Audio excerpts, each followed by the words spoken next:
Oh, there we go. Yep, cool. It's still a bit dark. Can you get it lighter?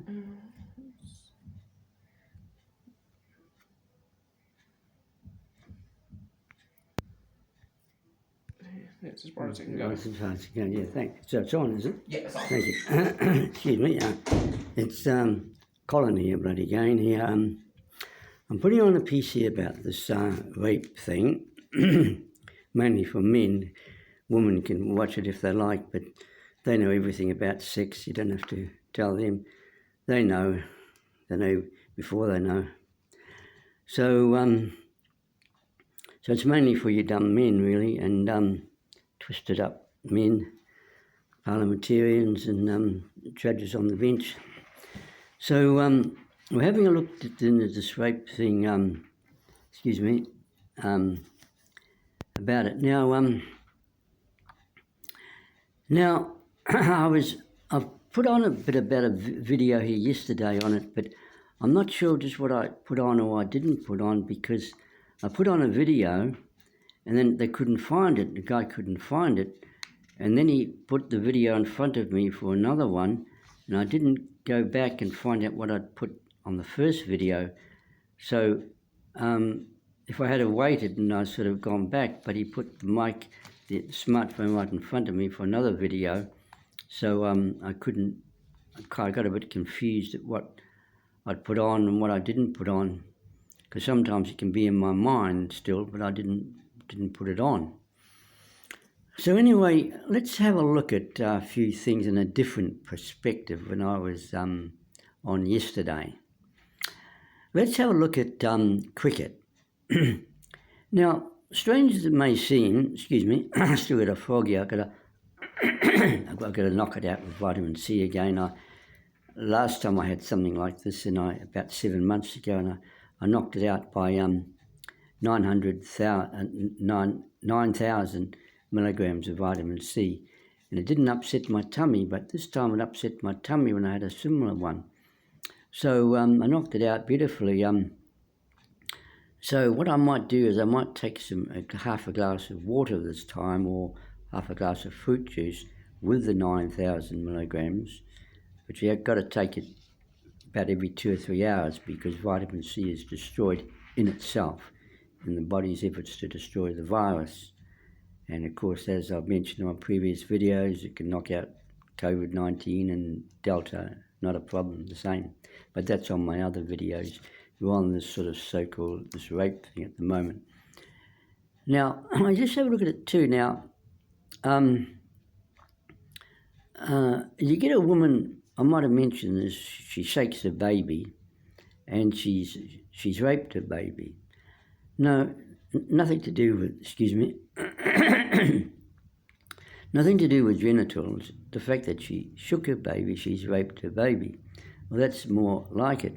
But womanhood have actually taken it as a definition instead of as an example. It's not really an example actually either in a way, but this rape thing, but she's actually made a definition. They've done the impossible.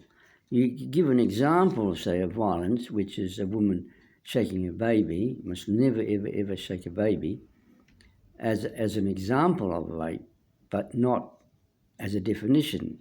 It's just an example. So womanhood have actually done the impossible. They've made this rape thing into a definition, and you've hoodwinked all men. But anyway, let's have a look at it on another angle here now from yesterday's one. Cricket is the longest game that I'm aware of. And ironically, of all things, it's the longest game, and yet it's the only game that you have a second innings. You'd think that a second innings would be the shortest game or short game. Fancy the longest game of all having a second innings, but people are disused of it. Now, another thing in cricket that I'm not happy with is this. Fieldsmen are out there to get the ball. Now, if a fieldsman catches a ball on the full, the player is out. And then to make it more ridiculous, really, the the credit is given to the bowler, and he didn't get him out, the fieldsman did, and yet they say caught such and such, bowled such and such, so he gets the credit for the wicket when he didn't get the wicket. It didn't knock over the stumps, one of the stumps. What do you call them, those three things at the back? They call them stumps or what?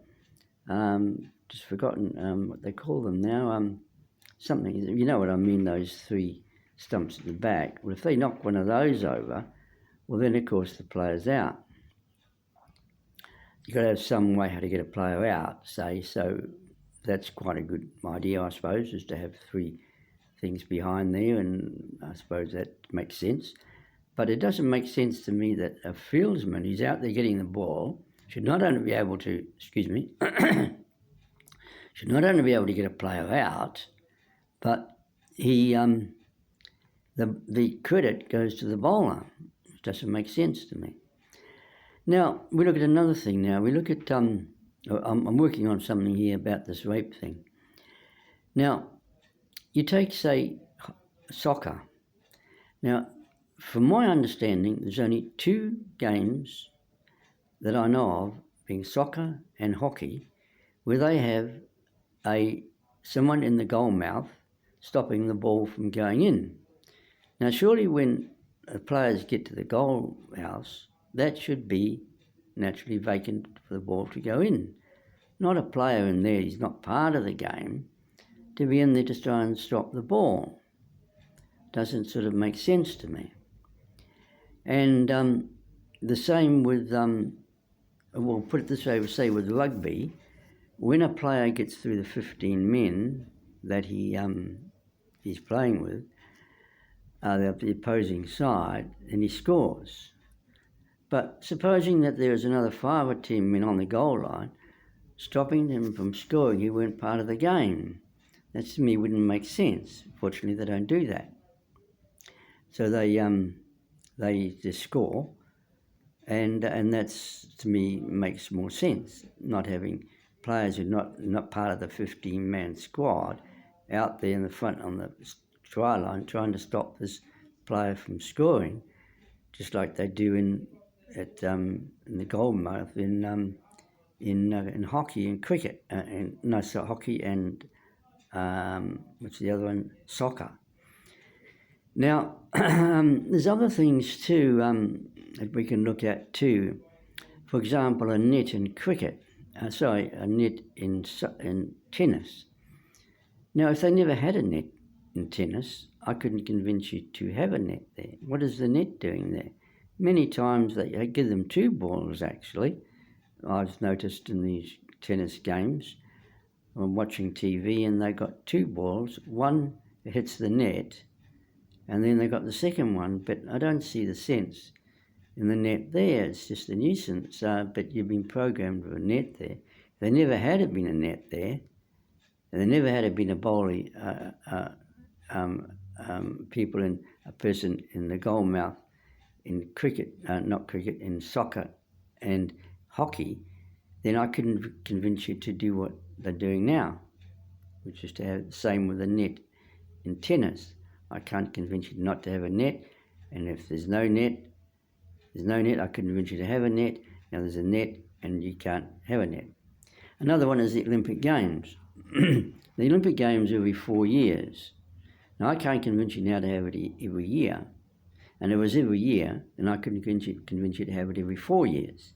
You're making the same kind of excuses.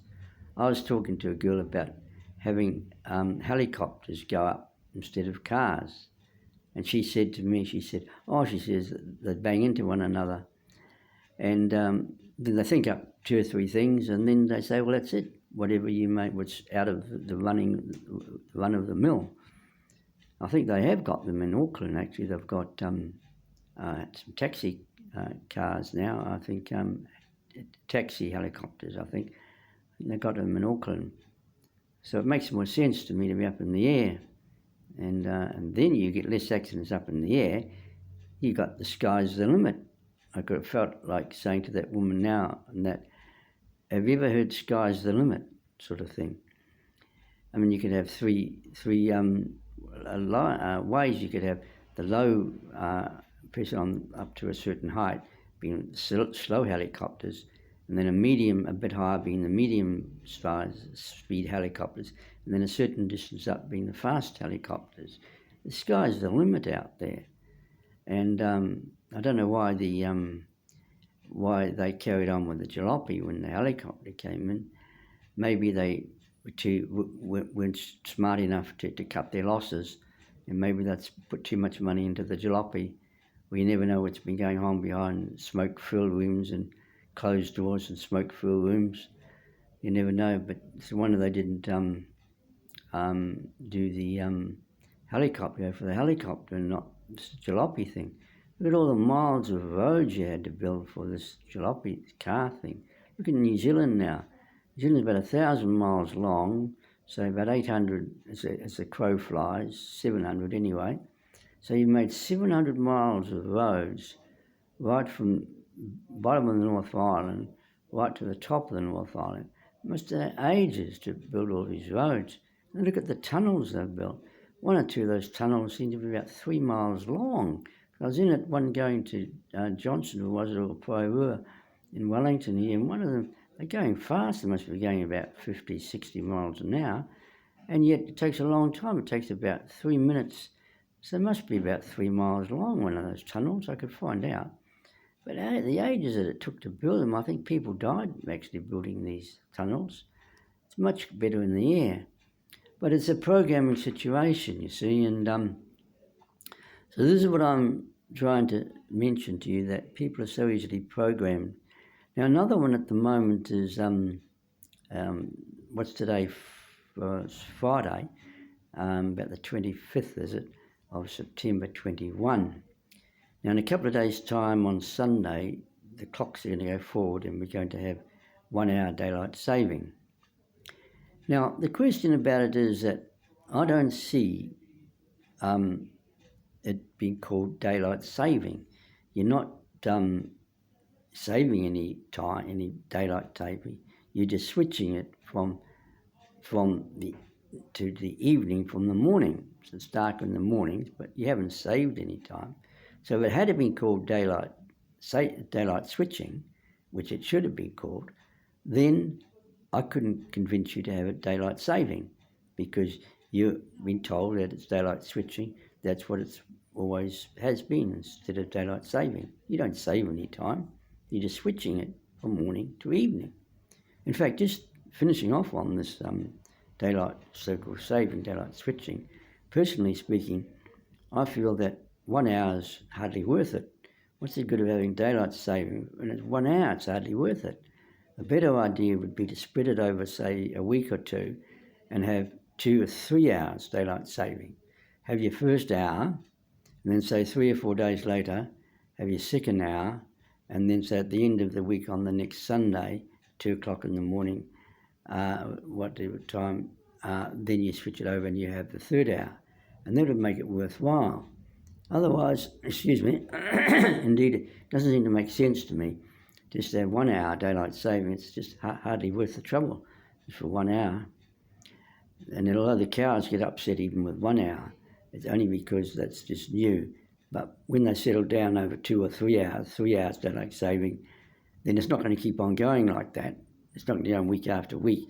Otherwise, you've got 6 hours daylight saving, and then it's just getting out of hand, sort of thing. If you're too much, you'd sort of be back. Where would you be? You're 12 hours daylight saving, so-called saving. You're sort of getting out of hand, aren't you? How are you going to work that? But 3 hours makes more sense to me. That's just a point of interest about daylight saving. But I wanted to mention about that, about how people are so easily programmed on things, you see.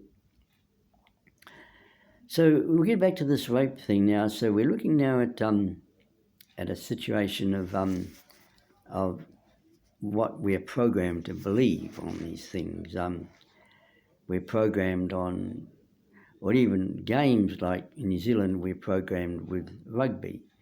Now that's why I like rugby, because I'm easily programmed. Because I'm programmed with rugby, so rugby's my game. But I was talking to a guy in the street or somewhere, and he was from overseas, and he said he said to me, he said he doesn't see the sense in the game of rugby. He didn't see the sense in the game, probably a soccer man. So that's what probably would have happened in New Zealand. If New Zealand had been a soccer country, then we would have been soccer mad and not rugby mad. So it's all programming in life. We're so easily programmed. But I don't see the sense in me going to get programmed into soccer. And then, I haven't got time for sport anyway because I'm busy helping people overseas and a big work I'm supporting, and I don't sort of get involved with this much at all. But so I'm quite happy under the circumstances to stay with rugby. Otherwise, what's the sense in going and getting programmed in soccer anyway? And then you still like rugby anyway. So just leave it as it is, rugby and that, and see we're happy with rugby. So leave it that way under the circumstances. So so it's very hard to change people. Like as I said in one of my videos, the All Blacks actually don't know how to play rugby. Now you might think, what did you say? And I said, the All Blacks don't know how to play rugby.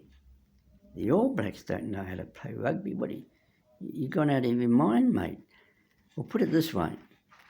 The All Blacks don't know how to play rugby because they think that position, that territory gained, is more important than position of the ball. So when they get into a jam, they usually often kick for touch, and then it's a boring thing. They come together again and line up, and then the ball goes in and so on. But the fact of the matter is they have lost possession of the ball. They're thinking that territory gained is more important than possession of the ball. Then they might say to me, well, look, what else could we do? We were caught in a jam. We had to kick for touch. We had to do something because we were caught in a jam. But that's the other thing the All Blacks don't understand how to play rugby. They don't understand that it's important to lose ground to gain ground. A player can get from his own 22 very quickly into the opponent's 22 very, very quickly if he knew, if he got possession of the ball. You've got to keep possession of the ball. Don't worry about territory gain. But the All Blacks think, oh, they've got this territory, they've got to keep it. They go and lose the ball. They had the ball and they threw it away by either kick down the field or into touch, and they've lost possession of the ball. The possession of the ball is paramount. You cannot score that possession of the ball. Now, sometimes, occasionally, by passing the ball back down into the own 22, the other team could score occasionally or get a penalty kick at goal and get it over.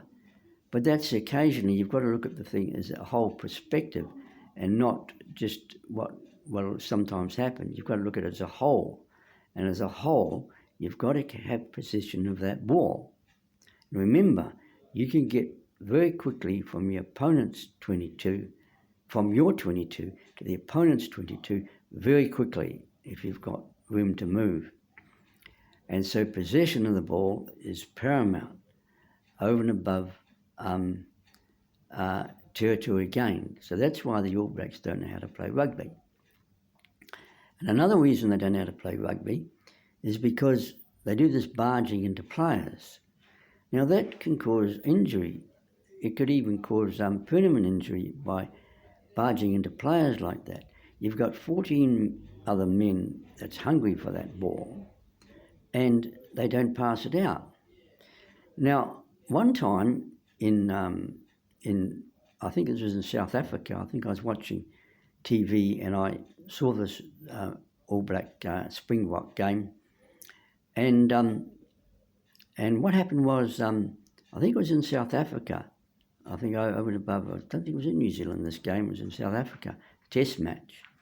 So a Springbok went for the line and the All Blacks just pounced on him, ran out to him, pounced on him. But you see, he did what should be done in rugby. Instead of trying to struggle himself, he just put a long pass to his left back into field, and a Springbok just got the ball, and I noticed he gave a sort of a wobble kind of a run. He didn't give a proper run, he sort of almost sort of like a wobble, sort of wobbled his body somewhere, some backwards and forwards somehow, but he sort of gave a wobble run and he just went into score. Now, why did that happen? Because the player who had the ball realised that there's other players. He gave this long pass out back into field, back further, and it's taken by a Springbok, and he just, there's no opposition there, and he just gave that waddle, waddle kind of a run, and he went in and he scored. And so you see, you've got to realise that you've got players out there, so instead of barging into players and trying to set up the secondary phase, they did have their backs out there ready, but not before they were barging into players. That came from the South Island up here in New Zealand here.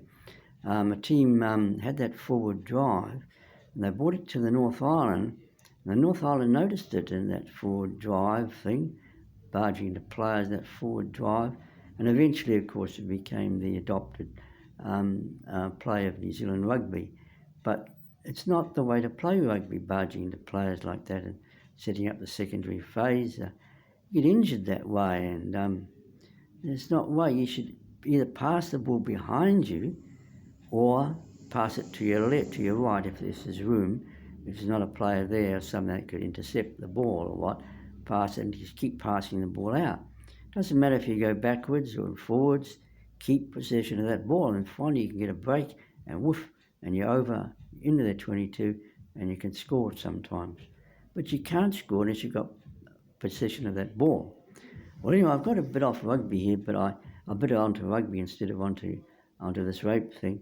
But I mentioned that I was mentioning first about what I suppose what was I looking at here now? I was looking at it's hard to change people, is it? They get programmed into their ways. Cricket, you have a second innings.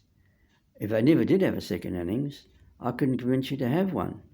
They'd be saying, "What, a second innings? Oh, mate, man, we'll be a month of Sundays, mate. A second innings." And they go to somebody and say, "Here, you hear this guy talking about second innings or something?" He said, "Goodness, here for a month of Sundays, mate." But they got it now, but you couldn't convince them to do it opposite. So what they're doing now, you can't convince them to do the opposite. Well, I better get on to this so-called rape thing. I've got about 25 minutes here, 20, so I only get about 37 minutes. So now we're programmed to this so-called rape thing, but it's actually caused by the dumbness of men, really. See, women are very smart on sex, and they got men wrapped up on sex before he's even thought about it. They know everything about sex. There's only one possible thing that womanhood don't know about sex, and I'd question whether even that they don't know. There's nothing they don't know. And that thing is that unconsciously or subconsciously, they're actually looking for a sex prophet to draw them out of the mire that they're in. He must be male and he must have all the answers. And as I've said to you before, you have that sex prophet. He's the author and maker of all sex, all the kissing, feeling, and he made that, and he could have, as I said to you before in a previous video, he could make kissing so incredibly sweet, sweeter than the original. They could be lying down in Romance Street, as I mentioned in the previous video, to be changed from Romance Street to Courtney Place to Romance Street. They could be kissed in Romance Street on a mattress, say, and his kisses could be so incredibly sweet that she just doesn't want to get up ever again from that mattress, just never get up again. His kisses are so incredibly sweet. That's how sweet the Holy Spirit can make kissing. Kissing, he made kissing. He didn't make it for the museum. He didn't make it for up in the attic. He made it to be used, not about the so-called lust business. That's an insult to the Holy Spirit, giving this lovely feeling. Otherwise, what's the good of giving? Feeling of tits, nice on both sides, the magnetic attraction, the nice feeling of sperm coming, the body of the woman, It's attracted like it's magnetic. It's so well done. One gets the help from the other. It's beautifully done.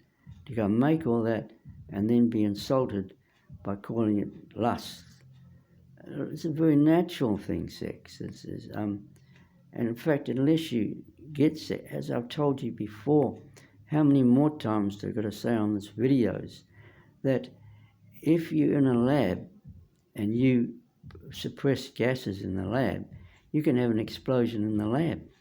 And if you suppress sex in New Zealand, which they do, it's going to come out somewhere in the form maybe of a stroke that you might not get, and cancer maybe, heart attack, perhaps you might not get that. See, you're suppressing it. As I've come here across my notes, my articles and that, this man wrote up this article, sexologist, he wrote up and he said, those that enjoy a romp in the raw were usually easygoing. So if they could have proper sex, be naked in the streets, it's very natural, fuck in the streets, like in a place where you're not disturbing people, so you couldn't very well much in this footpath, people walk past. In the mall you might be able to, or on parks would be a good place. Just fuck anywhere naturally, and don't worry about gonorrhea and syphilis. They'll fall to orthomolecular medicine, like as I've been telling you on my videos. So sex is a very natural thing. But I sort of haven't got much time, we've got 24 minutes by the looks. So I've got a bit of time here. So I could try and wrap up. I'll just check this out. My about 27 minutes. Now, we have a look at this rape thing. Now, as I've said to you before in these videos, how many more times do I have to tell you this too? That if men were so-called raped by women, they could be raped so much as so-called raped in parks, in supermarkets, and everywhere, 366 days every leap year, to 10 years, 15 years, and there might not be one solitary complaint from a male. You might get his partner might want to give assholes for doing that, and so there might be a pulling hair fight between two women, but that's separate. We're talking about men. She's got in the way of her partner. She wants to give this other one assholes because she's fucking her boyfriend. So that's a separate issue. You see, we're looking at men on their own. You might not get one complaint in 10 years. Now, who's right and who's wrong? Well, it's obviously men are right because it's a natural thing. You shouldn't have to go up to a female and say, can I fuck you, or something like that. They'll only slap your face and that because they're not well. Call them twisted molecules, a lot of them. So they they use this sex jet even with man for his physical strength, or they whatever. And men are so dumb they just play into their hands. They don't seem to give a fuck about anybody. Like you take Rolf Harris, poor cunt there, he was doing well, a lovely entertainer, and hundreds of girls must have hugged him, dripping their bloody tits at the poor cunt. I mean, what are you supposed to do after all this bloody time of bloody dripping their tits at him and hugging him and putting their tits into him and the poor cunt, he finally feels up some woman and on her leg or something, and dumb men get in the way and give him all this bloody time in prison. Women don't have to do anything, just let dumb men do it for them. So there's two problems about men. One is they're dumb. As I say, women could say about men, men, they're so dumb, they don't know what's going on. And also another thing, they're sick men, or they're sick, they're kind of twisted up, like, as I think I've said before, that if you had a judge that was in trouble with a particular sex problem, and a man, he had to face this court, and he was in charge of a man who came forward for his he was the judge, this man, like, he had to appear before the judge. So the judge had the same problem as this man did. So quite likely in a lot of cases, a judge would give him a higher sentence, maximum sentence, maybe to cover up for his own problem in that area. And not all judges would do that, but one judge I was just reading in the paper that he was up for, the judge himself, he was up for getting his 13-year-old girl or something involved with money or something like that. Now, I'm not saying anything for what he did. I'm not saying anything against what he did. I'm neutral on that issue. What I'm using that example about, what I'm using that example about was the fact that he would probably quite likely be the type that, because he's involved in something himself, so if a man came to involve him in the same issue, he could be the type that gives a high sentence to cover up for what he's doing himself. And as I mentioned once before, there was he's a friend, I suppose, at the time. He actually told me that he wanted to get into prison to attack a guy on sex in prison. Now, I don't know whether he meant he's going to attack him physically. I'll have to get onto this vitamin C and knock this thing out. Anyway, so it seems to me that he wanted to attack this guy on sex. See, he wasn't interested in murder or anything, or somebody drunk and killing somebody, which I've read in the papers. They get much less than this poor kisser in the Cuba Moor getting 7 years. I think they got him because they're afraid that he would kiss women from out of Wellington, especially overseas women, and they're frightened it'd be bad for Wellington, so they twisted it and got him in jail for 7 years to try and protect Wellington's image, maybe. Full of shit, men are. And so that's the story is, so this guy, he wanted to get into prison to attack this guy on sex matters, probably to cover up for his own sex problems. You get a guy, as I mentioned in one of my videos, he goes up and down New Zealand vehemently speaking against gays. Now on paper you'd think, oh, this cunt, he's dead against gays, he doesn't like gays. But in actual fact, he has got a gay problem. He might not be a practicing gay, but he's got a gay problem maybe in his mind, so he attacks gays to cover up for his own gay problem. This is the problem you get with a lot of these dumb, stupid men called men, and they twist the bloody thing. So it's not only women, but it's men. Women can't do anything. All they need is to complain to the police, and that's it. So what do they do that for? Well, put it this way, I just came across an article, again, what I'd cut out before, of this guy. He was crouching naked behind a letterbox. And so a couple of girls saw him, young girls, of course, reported to the police. Police come. But if the situation was reversed, that you had a woman that was stark naked, huddling at the letterbox, and two little boys come along about the same age as the two girls, well, they wouldn't say anything, would they? They wouldn't be complaining to the police. So it seems that women would have a hereditary problem as well. Well, anyway, I think my time's up here. Well, we got here. Oh, yes, it's 33 minutes. Was it 34? I've got 2 or 3 minutes left. So we haven't got quite very far about this rape thing, but so I'll have to put on another video because I'm not satisfied yet at solving this problem. We just sort of started on it when it's time to finish. So perhaps I'll put another video on.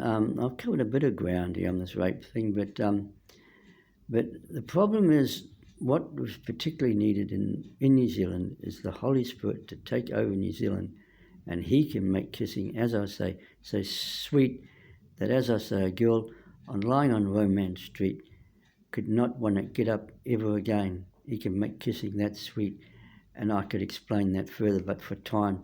So He needs to take control, and the problems of New Zealand, like the Pike River mine and the White Island tragedy, and this woman murdering her 3 children just lately in the paper. We're in September 21 now. So I'll just put on another video and see if we can finalise this rape thing and what can be done about it. As I say, in the long run, it's the Holy Spirit, but in the short run, we've got to get a hold of these parliamentarians and that. But anyway, my time's up here. So what's the time? Yeah, 36. Yes, 35. Is it? Last time I put on about 38 minutes, and they couldn't find it, and that's what boils me up. Actually, I didn't know what I'd put on the video or not, but I'm a bit closed now, so they'll be able to find it. So I can put on another video. It's no good trying to stretch another minute or two. So I'll sign off now, and hopefully we can put on another video and see if we can solve this rape thing and so on. And in fact, just one thing I could say again is that sex is that crazy in New Zealand that it's starting to surpass murder now. They're giving higher sentences. Like the longest serving guy in New Zealand's prison was 53 odd years. Twice the amount of 2 murders. If we've got 2 murders, they'll give him 40 years. There's still about 13 years more. And the only reason they let him out is because he needed hospital treatment. Well, I must close, so I'll catch up with you hopefully on another video. So this is Colin then, signing off for now. Bye for now.